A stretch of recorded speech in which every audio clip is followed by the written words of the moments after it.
how did the show happen? I mean, the show is one of our favorite things. The show happened because of me. Right. Because of me. Well, obviously, it didn't happen because the network just made the ding, ding, ding phone call. For 9 years, the networks have been coming to me, and it was never right. It was either I was on a holding contract with ABC originally, which I was really excited about, but then the war broke out and pushed us back. You know, it was during the Susan Lyne Lloyd era, and the presidents were falling like flies, and it was not when ABC had Desperate Housewives and became the phenomenon it is. Cable started to boom, and the docu-soap, which is what I'm considered formatted docu-soap. Docu-soap, I like that. We wrap in an hour, you get your full story, there's an arc in the middle of the show, but we get it all in 1 hour. We don't continuously go like Housewives of Orange County or New York or whatever. So there was no home for us. And it wasn't like you could go to E or you could go to TLC, there wasn't anything. Bravo became the docu-soap network, and it was the perfect timing because I had done another little DVD kind of thing for someone else. They saw it and they offered me the deal. But I had people like Ryan Seacrest and Simon Cowell were my partners at one time. I mean, I had a lot of people interested in doing this. The only thing I didn't want to do was Gold Diggers or Us. We don't allow gold diggers in the service. So I wouldn't go down Trashy Alley.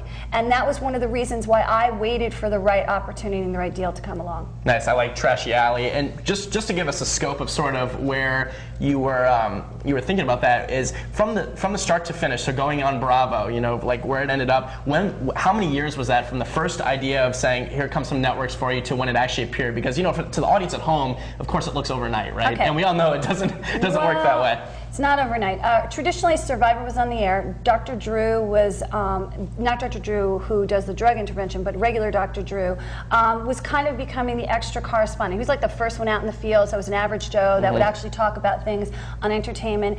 And we got calls for me to be on Extra and Access Hollywood. So that was kind of like the starting point. But then a little girl named Anna Nicole called me and said, would you like to be on my show on E and fix me up?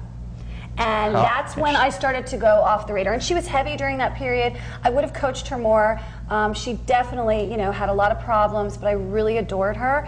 And there was a good side to her inside. People don't really see the soft side of Anna Nicole. It's like all, you know, smoke and mirrors. And that was really the tipping point. I mean, you know, Kathy Griffin and I were on her Christmas special holding each other because it was all like creepy people. Like it looked like Howard Stern's, you know, entourage. Yeah. Very strange people, and we're like, we're the only normal people here. And it was a really exciting time, but it took 9 years from the first inquiry from Telepictures all the way to the president at Bravo. 9 years to get on the air. But I held out, and I kept showing up for TV appearances, and I kept showing up for magazine articles, and I basically spun it as an expert. Because there was nobody talking about dating. There's 110 million single people in the United States, okay? And no one's getting people from point A to point D.